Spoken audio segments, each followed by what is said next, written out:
అధ్యక్ష, ఏ ప్రశ్నకు సమాధానం గత ప్రభుత్వం జీవో నెంబర్ 217 జారీ చేసింది. ఈ జీవో వల్ల రాష్ట్రంలో ఉన్నటువంటి మత్స్యకారులందరూ కూడా తీవ్రమైనటువంటి ఆందోళన చెందారు. ఈ జీవోను రద్దు చేయమని చెప్పి ఆందోళన చేసిన రాజకీయ పార్టీలన్నీ ఈ జీవో వల్ల మత్స్యకారులు నష్టపోతారని చెప్పి ప్రభుత్వం దృష్టికి తీసుకెళ్ళినా సరే ముందుగా జీవో అమలు చేయడానికి ప్రయత్నం చేశారు. చాలామంది వ్యక్తిగతంగా కానీ చాలా సంస్థలు కానీ ఈ జీవోను రద్దు చేయమని చెప్పి కోర్టులో కూడా చాలా కేసులు నడుస్తున్నాయి. అధ్యక్ష, ఈ ప్రశ్నకు సమాధానం ఈ జీవో వల్ల మత్స్యకారుల మెడకి పెద్ద ఉరితాడులా తయారవుతుంది. దీన్ని ఈ ప్రభుత్వం సానుకూలంగా స్పందించి ఈ జీవోను రద్దు చేయడానికి నిర్ణయం చేశాం.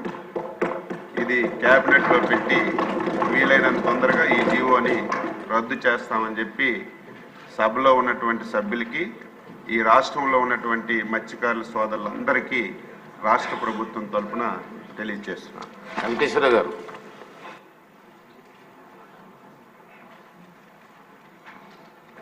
అధ్యక్ష, ఈరోజు ఏదైతే 217 జీవో మీద రాష్ట్ర ప్రభుత్వ మంత్రివర్యులు ఏదైతే జీవోని రద్దు చేస్తానని హామీ ఇచ్చారో, ఈ రోజున రాష్ట్రంలో ఉన్నటువంటి మత్స్యకారులందరి తరపున, ఈ శాసనసభలో ఉన్నటువంటి శాసనసభ్యుల తరపున ముఖ్యమంత్రి చంద్రబాబు నాయుడు గారికి, అదేవిధంగా కూటమి ప్రభుత్వానికి మొట్టమొదటిగా ధన్యవాదాలు తెలియజేసుకుంటున్నాను అధ్యక్ష. అదేవిధంగా అధ్యక్ష,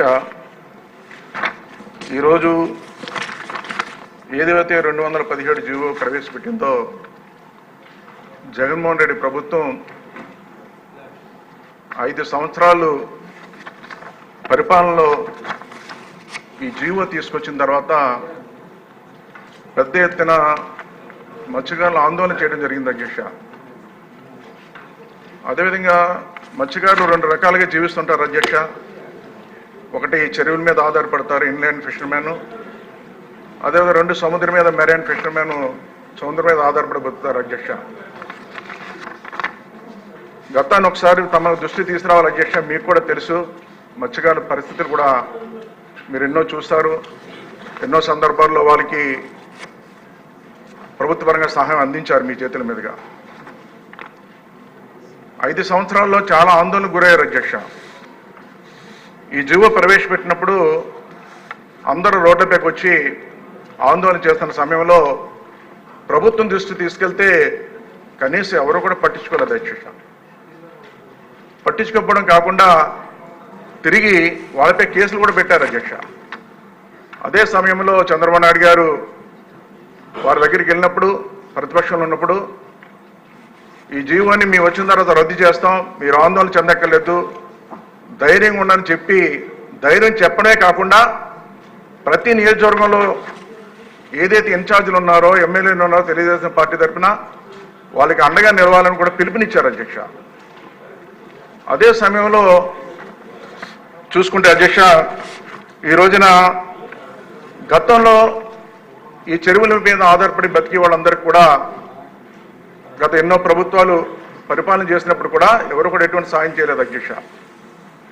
తెలుగుదేశం ప్రభుత్వం అధికారంలోకి వచ్చిన తర్వాత ఏదైతే ఈ చెరువుల మీద ఆధారపడి బతుకుతున్నారో వాళ్ళందరికీ కూడా ఏదైనా సహాయం చేయాలన్నప్పుడు ఎవరు చేయని సహాయాన్ని తెలుగుదేశం ప్రభుత్వంలో ఏ విధంగా సహాయం చేస్తారో 2 విషయాలు చెప్పవలసిన అవసరం ఉంది అధ్యక్ష. ఎందుకంటే ఆ చెరువుల మీద ఆధారపడినప్పుడు చేపలు తెచ్చుకుని వేసుకునేవారు అధ్యక్ష. వాళ్ళే కష్టపడి వాళ్ళ కష్టాలతో వేసుకునేవారు. ఆ చెరువుల్లో పంట వస్తే తినేవారు, లేకపోతే లేదు అధ్యక్ష, లేకపోతే పరిస్థితులు ఉండేది అధ్యక్ష. అలాంటి తెలుగుదేశం ప్రభుత్వం అధికారంలోకి వచ్చిన తర్వాత, చంద్రబాబు ముఖ్యమంత్రి అయిన తర్వాత వాళ్ళందరినీ పిలిపించి మాట్లాడి మీకు ఏం కావాలని అడిగినప్పుడు చేప పిల్లలు ఉచితంగా ఇచ్చారు అధ్యక్ష పెంచుకోవడానికి. చేప పిల్లలు ఉచితంగా ఇవ్వడమే కాకుండా ఆ చెరువులో మళ్ళీ చేపలు పట్టుకోవడానికి వలలు కూడా 75% సబ్సిడీతో వలలు కూడా ఇవ్వడం జరిగింది అధ్యక్ష. వలలు ఇచ్చిన తర్వాత చేపలు పట్టుకున్న తర్వాత దూర ప్రాంతాలు పట్టుకెళ్తే పాడైపోతుందని చెప్తే ఐస్ బాక్సులు కూడా 75% సబ్సిడీతో ఇచ్చారు అధ్యక్ష. ఐస్ బాక్సులు కూడా బళ్ళు మీద దాని మీద పట్టుకెళ్తున్నాం, 2 బళ్ళ మీద వెహికల్స్ ఇస్తే బాగుంటుందని చెప్తే 2 వీలర్స్ 4 వీలర్స్ కూడా 75% సబ్సిడీతో ఇచ్చారు అధ్యక్ష. ఆ విధంగా జీవితాలు ఆర్థికంగా బలపడినాయి అధ్యక్ష.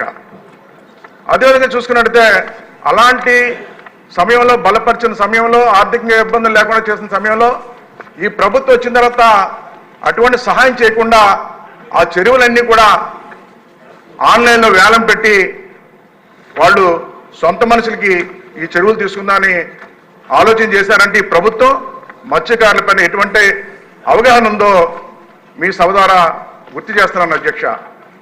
కేవలం మైన్స్ వైన్ ఇలాంటివన్నీ కూడా ఏ విధంగా లాక్కున్నారో అలాగే ఈ చెరువులు కూడా ఆన్లైన్ వేలం పెట్టి వాళ్ళు సొంతం చేసుకుందామని ఈరోజు ఈ నిర్ణయం తీసుకున్నారు అధ్యక్ష. 217 జీవో తీసుకురావడం కారణం అది అధ్యక్ష, వాళ్ళు సొంతం చేసుకోవడానికి.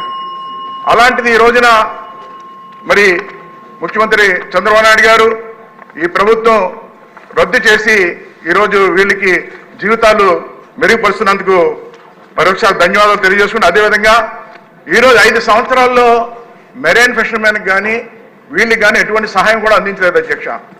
ఆ సహాయాలన్నీ కూడా మళ్ళీ అందించాలని అన్ని విధాలు ఆదుకోవాలని ఈ సందర్భంగా తెలియజేసుకున్న అధ్యక్ష, మత్స్యకారులకే కాదు అధ్యక్ష, ఈ రాష్ట్రంలో బలహీన వర్గాలపైన కానీ మత్స్యకారులపైన కానీ ఈ ప్రభుత్వానికి అవగాహన లేదు అధ్యక్ష. మొట్టమొదటిగా చెప్పవలసింది అవగాహన లేదు అధ్యక్ష. ఈ ప్రభుత్వం కాదు, పాత ప్రభుత్వానికి అవగాహన లేదు అధ్యక్ష. అవగాహన లేక ఈ రోజు అన్ని వర్గాల ప్రజలు నష్టపోతున్నారు. వీళ్ళ గురించే కాదు, అన్ని బలహీన వర్గాలకు కూడా పెద్ద ఎత్తున నష్టం జరిగింది. అన్ని వర్గాల్ని ఈరోజు మంత్రివర్యులు వాళ్ళతో మీటింగ్ పెట్టి వాళ్ళ సమస్యలన్నీ తెలుసుకుని అన్ని సమస్యలు పరిష్కారం చేయడం మీ ద్వారా తెలియజేస్తున్నా అధ్యక్ష. మంత్రి గారు. అధ్యక్ష, ఈ రాష్ట్రంలో చాలా కులాలు వారి వృత్తిపైనే ఆధారపడి జీవనం సాగిస్తున్నారు. అంటే వేరే పని రాదు వాళ్ళకి. అందులో ప్రధానమైనటువంటిది మత్స్యకారులు. సుదీర్ఘమైనటువంటి తీర ప్రాంతం ఉంది.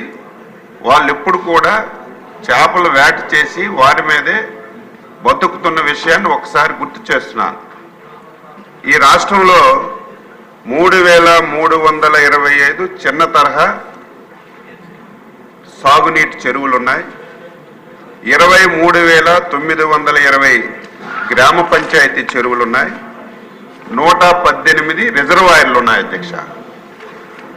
పెద్దలు వ్యవస్థాపక అధ్యక్షులు ఎన్టీ రామారావు గారు ఈ చెరువులన్నింటినీ కూడా మత్స్యకారుల సొసైటీలకు ఇచ్చి ఆ చెరువుల్లో వేసుకోవడానికి చేప పిల్లలు కూడా ఉచితంగా ఇచ్చి వారి జీవన విధానాన్ని పెంపొందించడానికి ఆ రోజు తెలుగుదేశం ప్రభుత్వం ఒక మంచి నిర్ణయం తీసుకుంది అధ్యక్ష.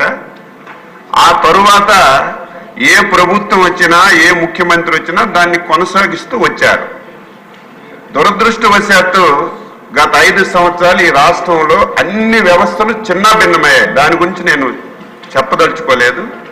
కానీ ఎవరైతే వారి వృత్తి మీద జీవనం సాగిస్తున్నారో అటువంటి వ్యవహారాన్ని కూడా విడిచిపెట్టకుండా దీన్ని కూడా ఈరోజు తీసుకోవాలని చెప్పి ఒక దుర్మార్గమైనటువంటి ఆలోచన చేసి 217 జీవో తీసుకొచ్చారు.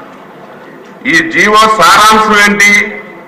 ఈ చెరువులన్నీ కూడా ఆన్లైన్లో టెండర్లు పిలిచి సొసైటీలకు కాకుండా ఆ రోజు ఎవరైతే వైసీపీ నాయకులు ఉన్నారో వాళ్ళ కార్యకర్తలు ఉన్నారో వాళ్ళందరికీ ఈ చెరువులు కట్టబెట్టి మత్స్యకారుల జీవితాలతో ఆడుకోవాలని ఒక దుర్మార్గమైనటువంటి జీవోని తీసుకొచ్చారు అధ్యక్ష. ఒకే తెలిసి జరిగిందో తెలియక జరిగిందో జీవో తీసుకొచ్చారు.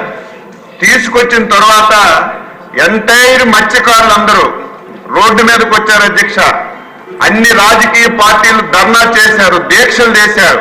కనీసం మత్స్యకారు సంఘాలని పిలిచి ఈ జీవో వల్ల మీకేమైనా నష్టం జరుగుతుందా, ఈ జీవో వల్ల మీకేమైనా ఇబ్బంది ఉందా తెలుసుకొని ముందుకెళ్ళవలసినటువంటి ప్రభుత్వం బాధ్యత రాహిత్యంగా ధర్నా చేసినటువంటి మత్స్యకారులపై అక్రమైనటువంటి కేసులు పెట్టి రాజకీయ నాయకుల మీద కేసులు పెట్టి ఈ జీవో అమలు చేయడానికి ప్రయత్నం చేసింది అధ్యక్ష. ఆ రోజు ఎన్డీఏ పార్టీలు చంద్రబాబు నాయుడు గారు, పవన్ కళ్యాణ్ గారు, బీజేపీ కలిసి ఎన్నికల్లో చెప్పాం, రేపు అధికారంలోకి వస్తున్నాం, మత్స్యకారులందరూ ధైర్యంగా ఉండండి, వచ్చిన వెంటనే ఈ జీవోని రద్దు చేస్తామని చెప్పి స్పష్టమైనటువంటి హామీ ఇచ్చాం. మా హామీని నమ్మారు. ఇచ్చాపురం నుంచి నెల్లూరు వరకు ఏవైతే మత్స్యకారులు ఉన్నటువంటి నియోజకవర్గాలన్నీ కూడా అందరూ మా నమ్మకం మీద ఓట్లేసి మమ్మల్ని అందరినీ గెలిపించారు. ఇచ్చిన మాట ప్రకారం ఈ జీవోని రద్దు చేయాలని చెప్పి ప్రభుత్వం నిర్ణయం చేసింది. ఈ నిర్ణయాన్ని రేపు వచ్చే క్యాబినెట్లో పెట్టి తప్పనిసరిగా ఈ జీవోని రద్దు చేస్తామని సభ్యులకి మత్స్యకారులందరికీ తెలియజేస్తున్నాను. రద్దు చేయడమే కాదు అధ్యక్ష, మళ్ళీ ఉచితంగా చేపలు ఇస్తాం. మళ్ళీ మీరు మత్స్య సంపద మీద మీ కుటుంబాలు బాగుపడడానికి, మీ పిల్లల భవిష్యత్తును బాగు చేయడానికి ఏవైతే 2014-19 మత్స్యకారులకు ఒక స్వర్ణయుగం లాగా ఇప్పుడే గౌరవ శాసనసభ్యులు చెప్పారు, వాళ్ళు ఇచ్చాం. వాళ్ళు ఏవైతే పట్టిన చేపలు నిల్వ చేసుకోవడానికి ఐస్ బాక్సులు ఇచ్చాం, అవి తీసుకెళ్లి మార్కెట్లు అమ్మడానికి 2 వీలర్స్ ఇచ్చాం, 4 వీలర్స్ ఇచ్చాం, కోల్డ్ స్టోరేజ్లు పెట్టాం. కానీ గత 5 సంవత్సరాలు ఒక్కరికంటే ఒక్కరికి ఒక్క పైసా ఇవ్వలేదు.